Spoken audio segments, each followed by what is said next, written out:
Unha das accións que está facilitando a Fundación Monte Escola é a rede de áreas conservadas por comunidades locais. É unha iniciativa que,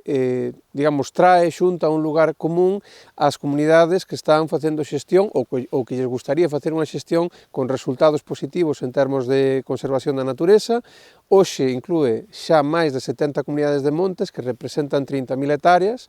e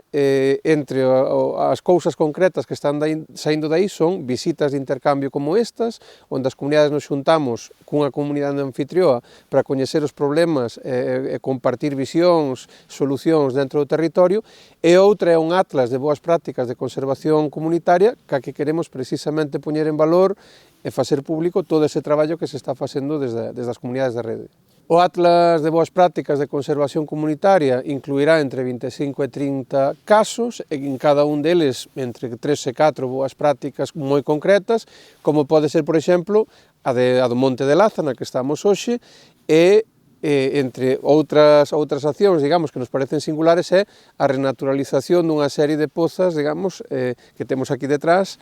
para facilitar o asentamento de comunidades de anfibios, de réptiles, e isto é un pouco que se pretende, non? Dar a coñecer eses exemplos para que se poidan replicar e que se poidan ser recoñecidos e que teñan apoio